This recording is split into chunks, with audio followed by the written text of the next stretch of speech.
Whether it's a man or a woman, I think it's really strong signs when a man or woman tells you exactly what they want in a relationship.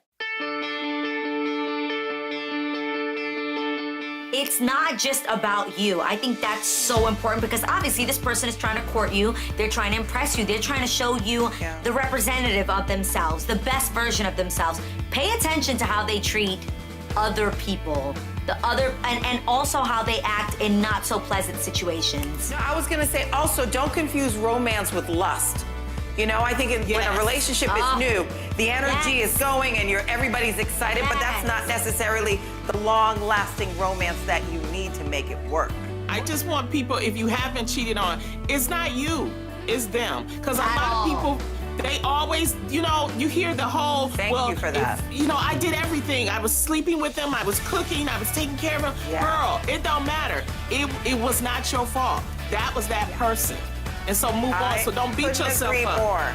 I couldn't agree more. There's a hole in them that they need to fulfill, and only that can fulfill it. So it almost becomes like a drug. That's why they have sex addicts. I think there's a big distinction, though, with doing things to prevent growing apart and when you've grown apart. I think it's really hard if you've already grown apart to try to make things work again.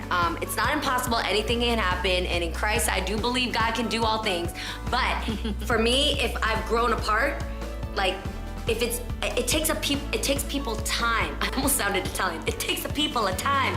No, it takes people time to grow apart. So by the time you say you've grown apart, we're talking like usually that's like a years, right? Yeah. It's not like we grew apart a few weeks, so let's go take a vacation. No, if you grew apart, like that's a long time already where you become different people, you moved on. I feel like everything done in the dark comes to the light, and I feel like, what are you building this relationship on? Especially if it's like a big, actually, you know what?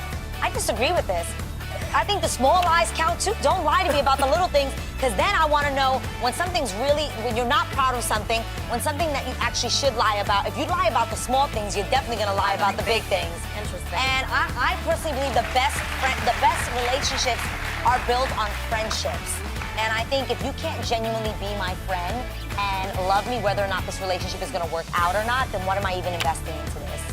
And be specific about what's so dope about them. Like in sex, don't just sit there and moan and just enjoy it. Like literally tell them, I love when you touch me there. Or that way that you kiss me, baby, do it again. Like let him know. And I think it's important to celebrate him in front of other people.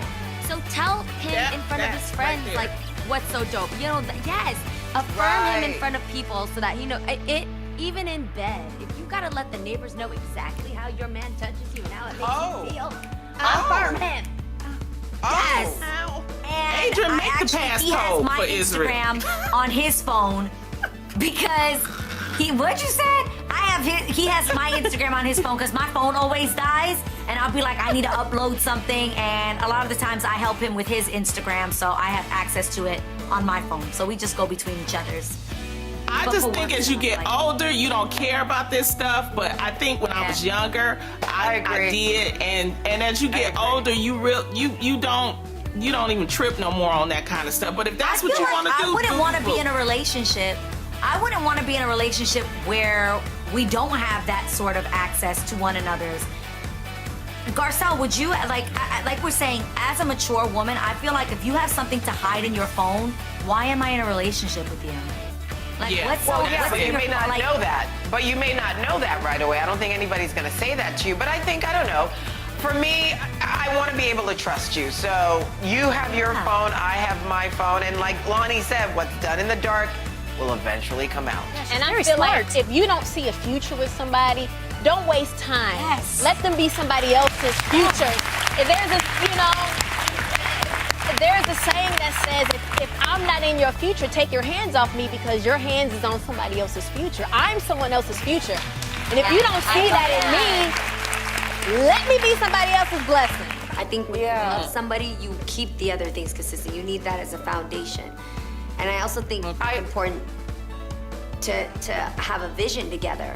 I think that, you know, I have a lot of friends that give me honesty, and I have a lot of, you know, people that work for me that give me loyalty.